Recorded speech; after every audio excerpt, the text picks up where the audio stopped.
Hi folks, Dr. James here again. So let's talk a little bit about going beyond seeing what's going on with the spine. You know, there are a lot of different causes for people to be in pain. Oftentimes your body has not read the textbook that we studied in school to determine really what's causing you your pain. So what are some other things that are outside of the structure of your spine that might be causing pain? Well, there are a lot. So let's just break it down and make it as simple as we can.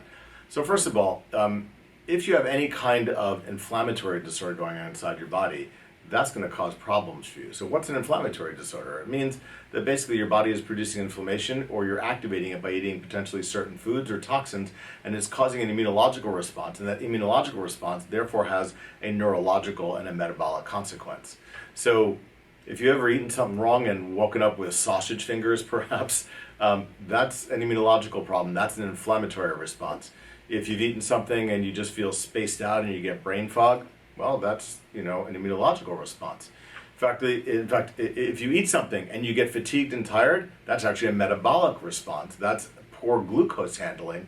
We would consider that insulin resistance. Now, you might be pre-diabetic or have never been told that you're pre-diabetic, but I will tell you, if you've got excess abdominal fat, your energy level is weakening, and you have fatigue after meals, there's no question you have insulin resistance, and you're moving in that range, whether your doctor has actually diagnosed you as being a diabetic or not. And those types of things absolutely have an impact on your pain threshold. Things that raise your cortisol levels. So stress, believe it or not, raising your cortisol levels or drinking lots of coffee brings up your cortisol and your epinephrine levels, and it actually makes the fibers that transmit information related to pain more sensitized, which means that it takes less to fire them off. So it means it takes less to have your brain experience pain. So we know that, for instance, women who have cystic breasts and have painful breasts during their periods, if they're drinking lots of coffee, it's much worse. So you stop drinking coffee and your cystic breast and the pain coming from your breast will absolutely decrease. So, or may decrease, let me say it to you that way. So if you are just inflamed, you haven't exercised in 25 years, you don't take good care of yourself, you're drinking sodas all day long and maybe a lot of processed food, then the underlying substrate, the metabolic, the soup that your body is swimming in really is an inflammatory soup. And that does not help you promote health or promote the healing process. So your doctors may have also done many of the right things, but if they didn't look at that component of it, then that may have impeded your healing process.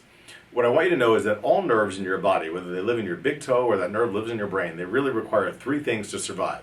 It requires a steady source of glucose, it requires a steady source of oxygen, and that nerve has to be activated. In other words, if you don't use it, you'll lose it, folks. So you got to be using these nerves, but in order to use these nerves, they've got to have the right amount of fuel.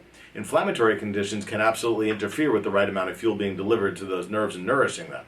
So that's one big chunk of the pie that may be missing. Antidepressants and things of that nature change your brain chemistry, and they change it permanently, and so there's issues there that can affect your body's ability to reduce its pain threshold, if you will.